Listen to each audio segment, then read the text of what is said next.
Hello hi guys. आज हम बात करेंगे हरियाणा के बोलियों के बारे में। ओके,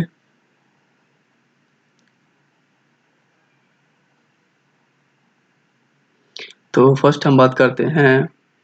तो फर्स्ट वैसे हम आज बात कर रहे हैं बोलियों के बारे में। ओके, तो मैं आपको क्वेश्चन कुछ फैक्ट्स हैं वो बता देता हूँ पहले कि हरियाणवी भाषा किसकी उपभाषा है।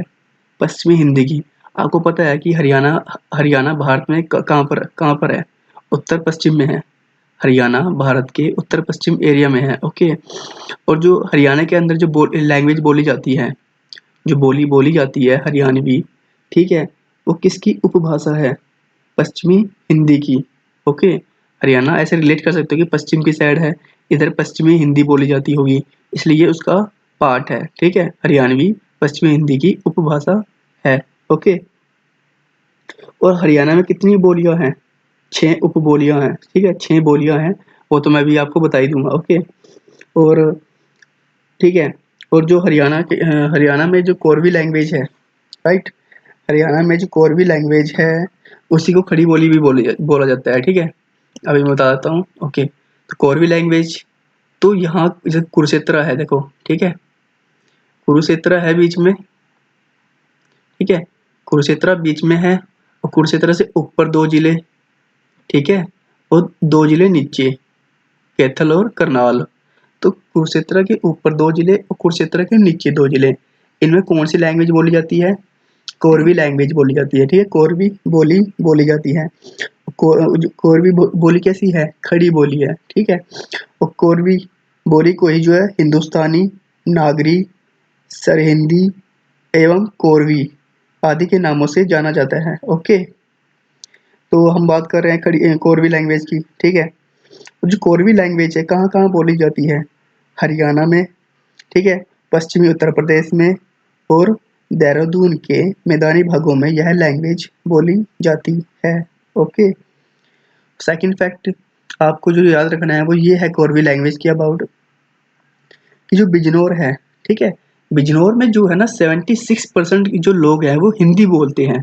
ठीक है, और हिंदी बोलते हैं, और जो हमारी जो नेशनल लैंग्वेज है हिंदी, नेशनल लैंग्वेज जो हिंदी है उसमें भी कोरवी कोरवी लैंग्वेज का बहुत इफेक्ट पड़ा हुआ है। ठीक है, मतलब कि जो उसका हिंदी का जो विकास हुआ है वो कोरवी लैंग्वेज से हुआ है। ओके, तो इसलिए ही बिजनौर के अंदर 76% हिंदी बोली जाती है, इसलिए बिजनौर को कोरवी का शुद्ध रूप भी माना जाता है। ओके, बिजनौर को, जो कि यूपी में है, इधर यमुनानगर के थोड़े से उधर है। ठीक है, यमुनानगर से थोड़ा सा इधर यूपी में पड़ता है वो बिजनौर। ओके, तो इसलिए यहाँ पर 76% हिंदी बोली जाती है, इसलिए उसे बिजनौर को कोरवी बोली का शुद्ध रूप माना जाता है। ओके, ओके, तो नेक्स्ट हम बात करेंगे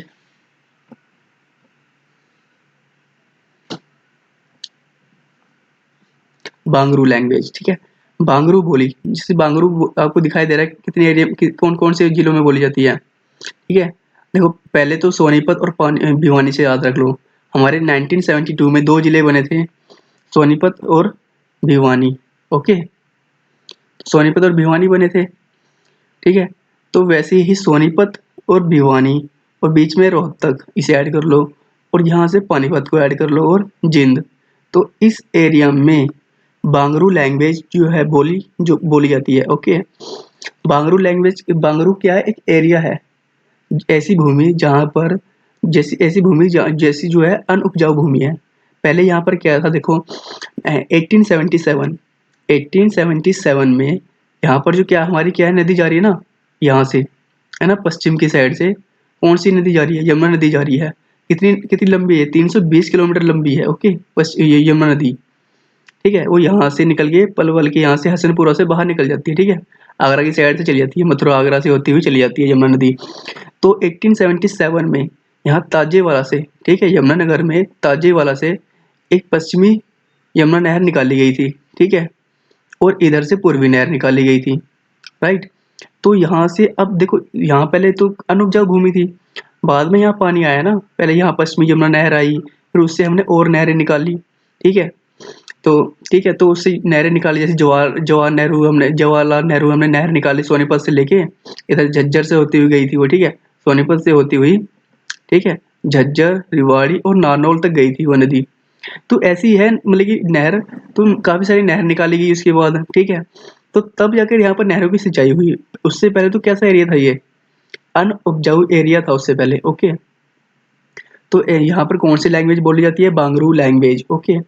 तो यहाँ बांगरू लैंग्वेज तो बोली जाती है, वो तो राइट है, ठीक है? पर बांगरू लैंग्वेज कैसी बोली है, ठीक है? एक देसी बोली माना जाता है इसे, ठीक है? देसी बोली माना जाता है, किसके अकॉर्डिंग? डॉक्टर ग्रियर्सन के द्वारा, डॉक्टर डॉक्टर ग्रियर्सन, ओके? उनके द्वारा बागरू को देसी बोली माना जाता है, ठीक है? हरियाणा की देसी बोली, ओके? तो बांगरू लैंग्वेज होगी आपकी, ओके? तो ये कौन सा एरिया हुआ? बागड़ी, ओके?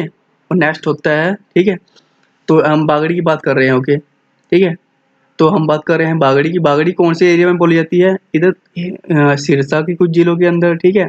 सरानिया हो गया, फतेहाबाद हो गया, ठीक है? हिसार हो गया, और भिवानी के कुछ एरिया के अंदर, ओके? तो यहाँ पर बागड़ी लैंग्वेज बोली जाती है, ओके?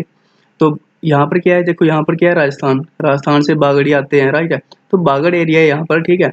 यहाँ पर कौन सा एरिया है? ये वाला बागड़ एरिया है। तो इस एरिया में बागड़ी लैंग्वेज बोली जाती है, ओके?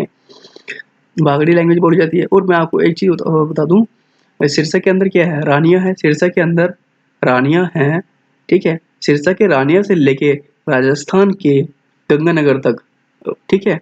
तो यहाँ पर एक कौन से राजपूत पाए जाते हैं? राजपूत रहते थे, भटिया, ठीक है? भाटिया राजपूत जो है यहाँ पर रहते थे। तो इन्होंने यहाँ पर एक भटनेर नगर बसाया था, ठीक है?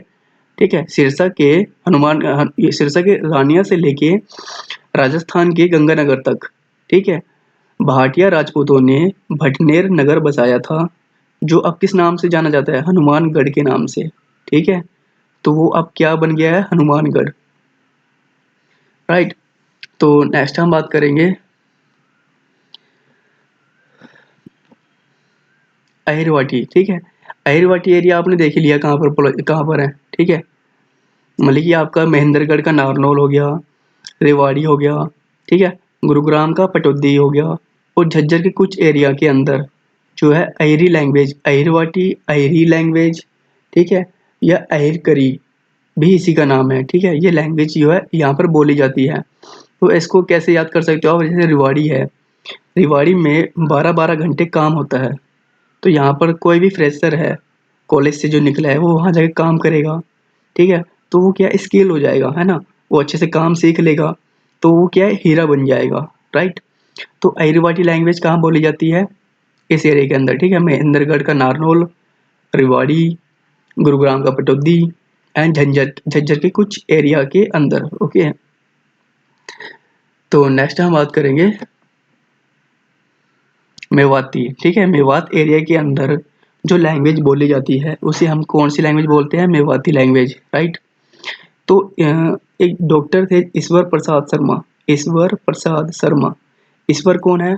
भगवान श्री कृष्ण, वो ईश्वर हैं। और ईश्वर क्या खाते हैं? मेवा खाते हैं, मेवा, ठीक है ना? भगवान श्री कृष्ण क्या खाते थे? मेवा। तो मेवात में ईश्वरी प्रसाद शर्मा के अकॉर्डिंग जो है, मेवात एरिया के अंदर जो मेवात लोग हैं, जो लैंग्वेज या बोली जो बोलते हैं, उसी को मेवाती बोली कहा गया है, ओके? तो मेवाती बोली जो है कैसी बोली है? एक मिक्स बोली है। मिक्स बोली मतलब इसके अंदर क्या है? ब्रज लैंग्वेज होगी, अहिरवाटी लैंग्वेज होगी, और बांगरू लैंग्वेज होगी, और बागड़ी लैंग्वेज होगी। इसका इफेक्ट देखने को मिलता है, ओके? तो नेक्स्ट हम बात करते हैं ब्रज लैंग्वेज, ओके? तो ब्रज लैंग्वेज कहाँ बोली जाती है? फरीदाबाद के अंदर बोली जाती है, ठीक है? फरीदाबाद के बल्लभगढ़ में, ठीक है? और पलवल में बोली जाती है, राइट? पलवल में और हसनपुर में बोली जाती है, ठीक है? और होडल में अंदर बोली जाती है, होडल में, होडल, राइट? तो हम बात कर रहे हैं ब्रज लैंग्वेज। तो ब्रज लैंग्वेज में सबसे महान कवि कौन हुए हैं? सूरदास जी हुए हैं, ठीक है? सूरदास जी का जन्म कब हुआ था? 1478 में हुआ था, 1478 में। तो उनकी डेथ कब हुई थी? डेथ उनकी गाइस जो है कंफर्म नहीं है, ओके? 1561 से लेकर 1584, 84, ठीक है? 1584 तक उनकी डेथ को कंसिडर किया जाता है, या 1580 भी कहीं कहीं लिखा हुआ है, ओके? तो ठीक है, तो उनका जो जन्म हुआ हुआ है, ओके, 1561 से लेकर 1584 में उनकी डेथ है, ओके? 1478 में उनका बर्थ हुआ है। कहाँ पर हुआ है? ठीक है, फरीदाबाद के सीही विलेज के अंदर, ओके? तो आप ऐसे रिलेट कर सकते हो उसको कि सूरदास जी प्रीत करते हैं बड़ के पेड़ के नीचे सही सुरों के लिए वो खरीद करते हैं।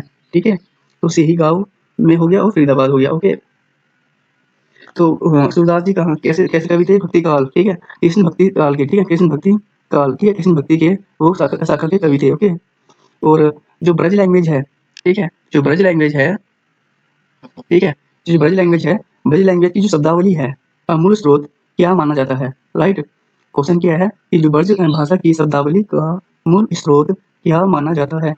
तो संस्कृत तथा सोर्स यानी अपभ्रंश, संस्कृत तथा सोर्स यानी अपभ्रंश को जो ब्रज भाषा का शब्दावली का मूल स्रोत माना जाता है। ओके, तो फैक्ट्स और है guys, जैसे कि हमारा जैसे हरियाणवी भाषा है, हरियाणवी भाषा का विकास किस अपभ्रंश से हुआ है? ठीक है, तो आंसर है सोर्स यानी अपभ्रंश। ओके, सोर्स यानी अपभ्रंश। तो शोर, अब हरियाणा का तो शोर मचा हुआ है ना, हरियाणा का शोर मचा हुआ है पूरे वर्ल्ड के अंदर रेसलिंग में, है ना, हरियाणा के रेसलर तो पूरे वर्ल्ड में जाने जाते हैं ना, तो उन्होंने क्या शोर मचा रखा है पूरे वर्ल्ड में, तो शोर यानी अपभ्रंश। ओके, तो एक क्वेश्चन और बोला जाता है कि जैसे कोरवी लैंग्वेज जो अम्बाला अम्बाला के एरिया के अम्बाला कमिश्नरी के अंदर जो कोरवी लैंग्वेज बोली जाती है, उसे हम अम्बालवी भाषा के नाम से भी जानते हैं। ओके, तो ठीक है गाइस, ये आपकी सारी बोलियां थी, 6 टोटल बोलियां हैं जो हरियाणा के अंदर बोली जाती हैं। Okay, thank you guys.